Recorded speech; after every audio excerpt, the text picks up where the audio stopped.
여러분 잘 지내셨나요? 오늘은 영화 배너의 아주 멋진 전차 경주 장면으로 시작을 했어요. 이 전차는 병거라고도 하는데 옛날 창칼로 싸우던 시절에는 아주 강력한 무기였어요. 말을 앞세워서 달리기 때문에 그 앞에 적병들은 전부 말발굽에 밟히거나 충돌하여 죽거나 부상을 입게 되는 거죠. 그런데 성경에는 아주 놀라운 장면이 있어요. 바로 사울이 왕이었던 시절에 블레셋 군대가 이스라엘을 쳐들어왔던 시절이에요. 성경에 기록된 것을 보면 사무엘상 13장 5절에 블레셋 사람이 이스라엘과 싸우려 하여 모였는데 병거가 3만이요 마병이 6천이요 백성은 해변에 모래같이 많더라. 그들이 올라와서 베다웬 동편 믹마스에 진침해. 블레셋 사람이 이스라엘에 쳐들어왔는데 자그만치 병거가 3만이고 그 다음에 마병 즉 기마병이 6천이고 또 함께 따라온 그런 백성들 병사들이 바닷가에 모래알같이 많다고 이렇게 기록되어 있어요. 그에 비해서 이스라엘 백성은 어땠나요? 성경에 기록되어 있는 것을 보면 사무엘상 13장 15절에 사무엘이 일어나 길갈에서 떠나 베냐민 기브아로 올라가니라. 사울이 자기와 함께한 백성을 계수하니 600명 가량이라. 블레셋 사람들이 쳐들어왔을 때 이스라엘 백성들은 다 무서워서 도망가고 사울왕 곁에는 600명의 사람밖에 없었다는 거예요. 블레셋 병력은 병거가 3만이고 마병이 6천이고 백성이 해변에 모래같이 많았는데 이스라엘 백성은 사울왕과 그 다음에 600명밖에 없었던 것이죠. 심지어 무기도 부족했어요. 성경에는 뭐라고 기록되어 있을까요? 사무엘상 13장 22절에 보면 싸우는 날에 사울과 요나단과 함께한 백성의 손에는 칼이나 창이 없고 오직 사울과 그 아들 요나단에게만 있느니라. 성경에 기록된 것을 보면 그 사울 왕과 이스라엘 백성에게는 무기가 너무 없어서 사울 왕과 그의 아들 요나단에게만 무기가 있다고 이렇게 기록이 돼 있어요. 블레셋 병사들은 병거도 많고 또 기마병도 있고 많은 군사들이 쳐들어왔는데 사울 왕에게는 600명의 병사와 또 아들 요나단과 사울 왕 그렇게만 있었는데 심지어 무기도 두 사람밖에 없었다는 것이죠.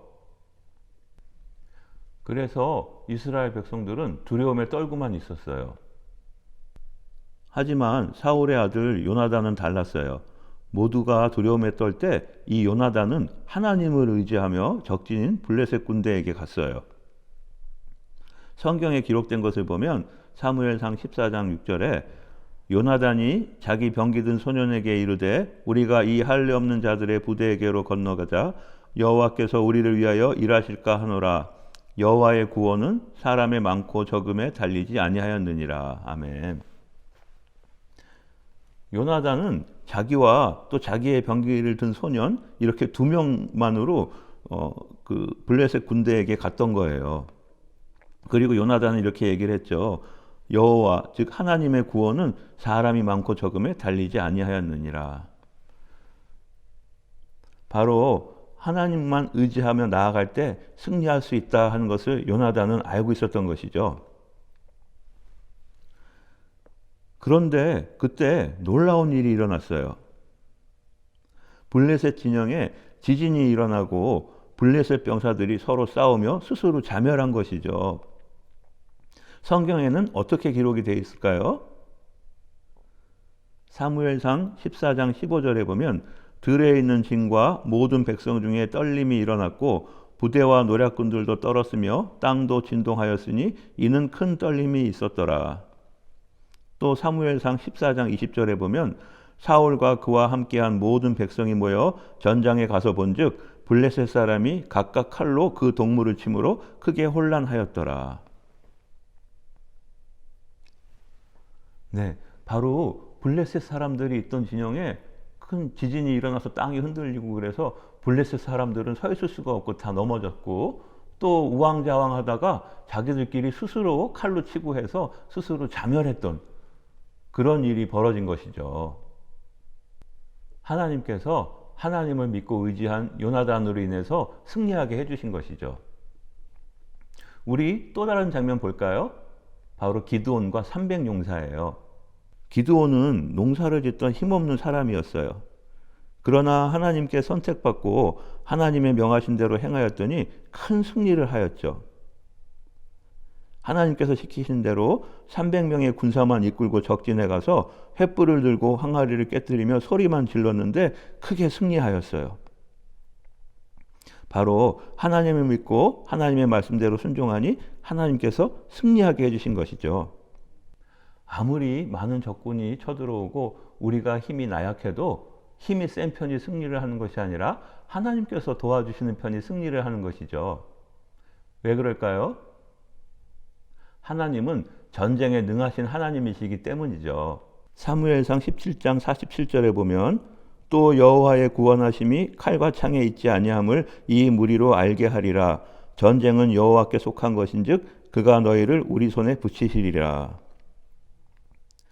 많은 적군 앞에서 구원해 주는 것은 우리의 칼과 창이 아니라 바로 하나님의 도우심이라는 거죠. 왜냐하면 전쟁은 하나님께서 주관하시기 때문이에요. 어린이 여러분, 그런데 여기서 정말 중요한 것이 있어요. 하나님께서 다스리시는 것이 전쟁만이 아닌 것이죠. 하나님은 세상의 모든 것, 모든 만물을 다스리고 움직이세요. 왜 그럴까요? 그 모든 것을 창조하신 분이 바로 하나님이시기 때문인 것이죠. 그러므로 우리에게 어려움이 있을 때 어떻게 해야 할까요? 바로 하나님께 기도하고 하나님만 의지하는 우리가 되어야 해요. 왜냐하면 하나님은 우리를 사랑하시기 때문에 우리가 하나님을 의지하면 언제든지 우리를 도와주시기 때문이죠. 오늘은 우리를 지키시고 인도하시는 전쟁에 능하신 하나님, 세상의 모든 것을 주관하시고 움직이시고 다스리시는 전능하신 하나님에 대해서 알아봤어요. 그러한 하나님을 잘 알고 어려운 순간에 오직 하나님만 의지하게 되는 우리가 되길 바라요. 자, 그러면 우리 오늘은 여기에서 마치고 또 다음 시간에 다른 재미있는 성경 얘기로 함께 할게요. 그럼 다음 시간까지 안녕.